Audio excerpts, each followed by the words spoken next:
জয়গুরু। সৎসঙ্গ সেক্রেটারির পক্ষ থেকে একটি বিশেষ বার্তা সকলকে জানানো হচ্ছে। একটি অত্যন্ত গুরুত্বপূর্ণ এবং সময়োচিত বিষয়ে পরম পূজ্যপাদ শ্রী শ্রী আচার্য দেবের ঐকান্তিক ইচ্ছার কথা সমস্ত ভক্তদের অবগত করা হচ্ছে। বর্তমানে দেওঘর শহর এবং পার্শ্ববর্তী বিস্তীর্ণ এলাকায় তীব্র জলসংকট দেখা দেওয়ার ফলে জনজীবনে এরই মধ্যে তার প্রভাবজনিত কষ্ট দেখা দিয়েছে, যা বর্ষাকাল পর্যন্ত চলবে। তারই সাথে প্রতিনিয়ত চলছে হাজার হাজার বহিরাগত ভক্ত জনমণ্ডলীর নিত্য আগমন। ভূগর্ভস্থ জলস্তরই হলো সমগ্র দেওঘর সৎসঙ্গ আশ্রমের জল সরবরাহের একমাত্র উৎস, যা ক্রমান্বয়ে নিম্নগামী হয়ে চলেছে। প্রবল জলকষ্ট ও গ্রীষ্মের তীব্র দাবদাহের মধ্যে আগামী 19শে জুন সৎসঙ্গ দেওঘরে অনুষ্ঠিতব্য শ্রী শ্রী আচার্য দেবের শুভ 57তম জন্মতিথি মহোৎসব উদ্যাপন ও জনসমাগম তার অভিপ্রেত নয়।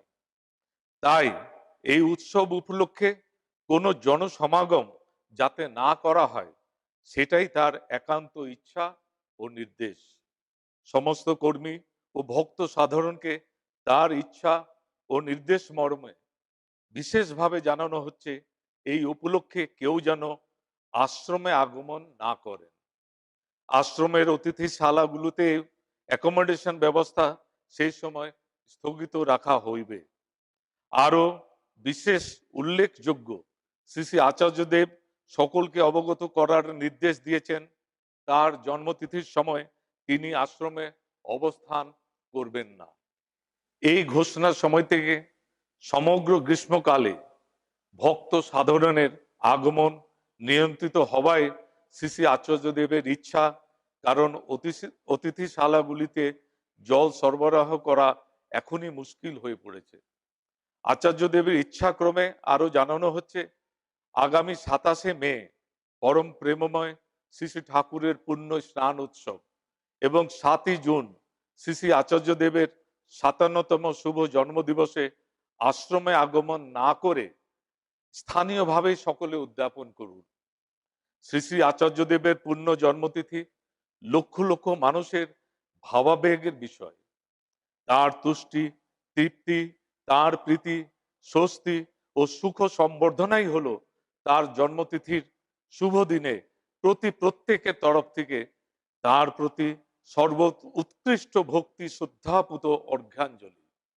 19শে জুন পুণ্য দিনে কর্মীগণ সহ সমস্ত ভক্ত নরনারীগণ দেওঘরে আসার পরিবর্তে সমগ্র দিবসব্যাপী ব্যক্তিগত বা সমষ্টিগত উদ্যোগে নিজেদের এলাকায় পরিব্যাপ্ত হয়ে সেবামুখর ইষ্ট যাজন ব্রতে উদ্যাপিত করার মাধ্যমে অগণিত নরনারীকে ইষ্টে যুক্ত করে তুলতে প্রয়াসী হন। কোন রকম তথাকথিত আনুষ্ঠানিকতার পরিবর্তে কর্মমুখর সমবেত কৃততপের মাধ্যমে সকলের বাঁচা বাড়ার সহায়ক হয়ে প্রতিটি অন্তরকে আলোড়িত করে তুলতে পারলে সেটাই হবে সেই শুভ দিনে প্রকৃত উৎসব উদ্যাপন। সেটাই হবে প্রিয় পরম শ্রী শ্রী ঠাকুরের প্রতিভু তথা অগণিত জনজীবনের ভাবাবেগের একমাত্র জীবন্ত কেন্দ্র আমাদের আচার্য দেবের পুণ্য জন্মতিথিতে তার শ্রীচরণে বিশ্বব্যাপী সমস্ত সেবকের তরফে সমবেত সাধনা সিঞ্চিত সর্বশ্রেষ্ঠ উপহার। আপনারা প্রত্যেকে শ্রী শ্রী আচার্য দেবের অমীয় ইচ্ছার এই বার্তা সকলকে অবগত করুন। বন্দে পুরুষোত্তমম।